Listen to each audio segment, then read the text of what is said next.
where my spending money went into. It's really good for your brain health, especially.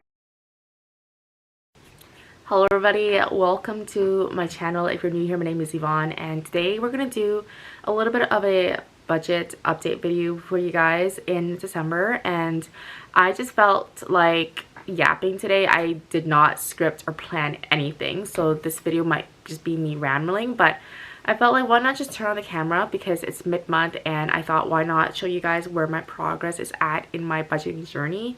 I will say that we have been really great at it, but there are some things that I kind of fell off on, but why not be transparent with everyone, because maybe you're going through the same thing and you want to commiserate, because honestly Black Friday wrecked me. But let's just get into it. I just finished putting all of my numbers into my document, and I would say that we have been pretty good with our utilities, our groceries, dining out. We haven't spent any money on date night just yet, but I would say that there were a few unexpected things that came up already, but it's all completely my fault. Everything but my spending allowance has been pretty great so far, but I'm gonna go ahead and show you guys my numbers. Alright, so looking into our expenses, a few has already come out from our accounts, and most of these expenses come out from our joint account or our joint credit card. So the first thing that we have is utilities. I was so surprised by this because normally our utilities during the winter months are quite high, so the fact that it's under 50 was really shocking to me. So I've been actually doing this experiment where I would have my heating settings be on a certain way. I used to do it where every time I leave the house the temperature would be like really low, like I would say like 8 degrees Celsius or something like that, where it will be warm enough for the pipes to not freeze but still cold enough that I won't be using heat. But then I started to realize that that method is actually more expensive. So I changed that, and now we're back to having a warm home but also a more sustainable utilities cost for our gas bill. Now our electricity bill hasn't come out yet, so that's usually maybe in a week or so we'll get to see what those numbers are, but usually electricity is very low compared to gas in the wintertime.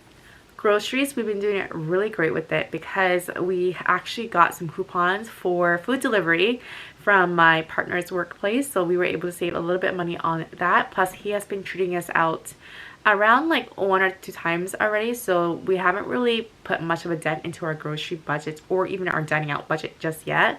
But it being only mid-December, I think we are still very much in the clear, and I don't foresee us going over this budget for this month. I'm very happy about that.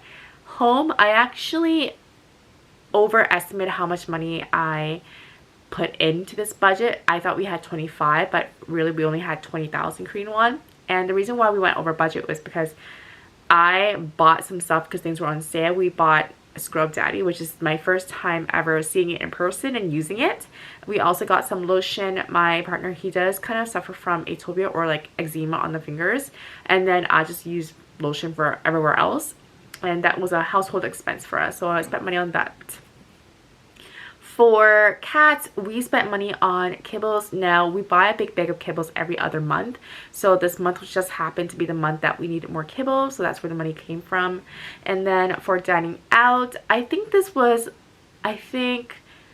we ordered pizza. I don't remember what this was, but the amount is so small that I don't foresee us actually going over this anytime soon at all. For spending, this is obviously where I have gone wrong, and I have a very valid reason as to why this went over, but I'll share with you guys what that is later on. My medical fees, now this one, it looks crazy, but that's just because my partner used my credit card to pay off for his dental surgery, which was 300. My medical checkup that I need to get every year for my job is around 106 this year. But it does show it being in the red, but I already saved money up for this. It's already been budgeted for. But regardless, I did anticipate this expense. For transportation, now this is my usage for the previous month, and I just get billed for it in the current month. I didn't realize how much I went traveling. I don't really go out anymore unless I have to. That's pretty much it for our expenses. One thing that I wanted to mention about my subscriptions and bills is that I made a big effort to try and cut down where I could, just because I'm already paying for so many subscriptions. I feel like everything is just behind a paywall nowadays. I hate it so much, but it is what it is. So the one thing that I did change was my YouTube. I was able to get on a family plan, so this expense will not be here in the next month, which I'm very happy about, because the family plan is a lot more cheaper than an individual plan. The next thing that I changed was my iCloud. Now you'll see this as being $11,100. Why was I paying for iCloud storage when I've also had Google storage? Do you know what I mean? I literally had to back up all my photos. It took literally 3 days because I don't know what was going on with Google Photos, which is the app that I'm currently using to back up all my photos and videos and stuff. I have reduced this amount from 11,100 down to 4,400. I really wanted to go to the very lowest tier, but because I actually do have certain files on there that I do keep on the iCloud, this is still pretty much a win. Despite that it wasn't the biggest win that I wanted to have, but it's still a reduction. I still save around like less than 7,000 Korean won, which is still a plus. Moving on to Netflix. We decided to keep our Netflix because we do use it pretty much every day, and I do actually enjoy watching Korean shows. I am not a type of person who watches a lot of TV or movies. However, Korean shows are just different. Like, I don't watch dramas, but I do watch their TV programs like Culinary Class Wars, or there's this new drama or TV program called 3 Idiots in Kenya. It's so funny.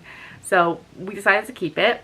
And then for health insurance, oh, that's something that I actually decided to sign up for this month.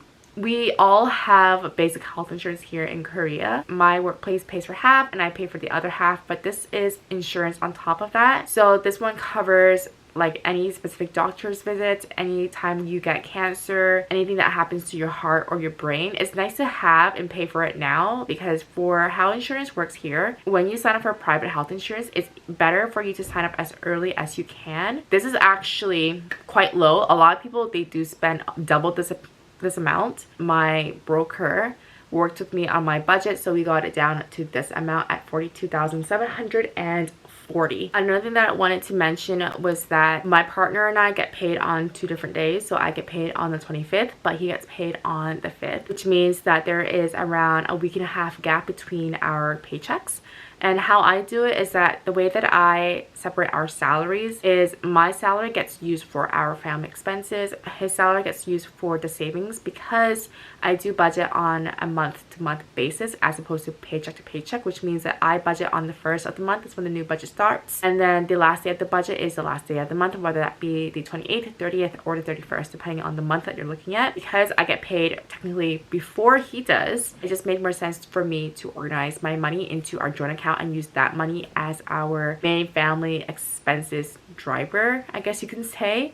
And because he gets paid later, his money gets used for the non-time sensitive things, so our savings. So I just want to go over how much we put into our savings with his contribution. Our emergency fund, we added an additional 260. Our cat savings fund, we added 240, and then 500 went into our house savings fund. Now every month it does change depending on what our financial goals are, and I'm not even tell you what those goals are yet, just because I don't even know what they will be like in 2026. So I'll make a video about my financial goals later on, but so far it felt right to save more aggressively for our future home as opposed to our emergency and our cat savings fund. I wanted to show you guys where my spending money went into. Like, this is a very large bag, but it has like all of the essentials that I would normally buy even if there wasn't a big sale. What ended up happening was I ran out of my usual moisturizer, my toner, my cleanser, things that I consider to be essentials. I was going to purchase these things anyways, but Olive Young, which is the biggest drugstore that we have here, was having their sale. I did not anticipate for the sale to happen because I just completely forgot about it. I wasn't planning for this stock up to happen, which is why my spending was over budget, because if I had anticipated for this shopping spree to happen, I would have given myself a little bit of a larger allowance, but it is what it is. If you want to see a haul as to what I purchased, feel free to let me know in the comment section below. This is a mix of like our household supplies and my stuff for my skincare, and we just kind of got it all at the same place, so it's in one big giant bag. Another thing that I did spend money on was during Black Friday and Cyber Monday, and that was because a lot of the ebooks that I was really interested in purchasing was on sale, so I was like, why not? I do have Kindle Unlimited, however, not every single book is on Kindle Unlimited, so I decided to buy those books on my Kobo because that's just my main e-reader driver. One thing that I want to do better is start using my points. I'm such a hoarder when it comes to those things because I'm always worried that I might need those points later on, but anytime I have an opportunity to use my credit card points, it never happens because I have this scarcity mindset. What I did was that I actually used some of my points to pay off parts of my credit card bill, which I'm really happy that I did because I just need to start doing it to get used to it. Another thing that I wanted to show you guys, and this is not related to personal finance, but why not show you guys anyways, is I started to use creatine. Now this is not anything special, it's just creatine monohydrate. You can get this from any brand, any store really. I just got this online, and the reason why I started taking it is it's really good for your brain health, especially for women, especially if you are in premenopause or menopause. Even when you're younger, you're not into those stages yet, it's really great for your muscles, your brain, your focus, your attention span, things like that. So I've been mixing it with my early morning coffee, and I'm actually mixing it now with my lemon tea. People say that you shouldn't drink it with lemon, but I think that's kind of like an unresearched area. Like, people will say things, but if it was a big issue, though, it would have been a well-known issue. But yeah, so that's what I've been doing. I've really been loving it. It's only been 3 days, so I can't really speak to the full effects of it. I'm thinking of making like an financial goals video. I actually have to sit down and be more realistic with my goals because I tend to be overly ambitious, and then by the time that December rolls around, I'm like, oh crap, I didn't achieve any of this because my budget just did not allow for these things to happen. It is already like 10:15. I normally don't film this late, but I just felt like yapping today, so I hope that you guys enjoyed this different format of video that I just did. Yeah, I hope you enjoyed this mid-month check-in with me, and I'll see you guys in my next video. Bye bye.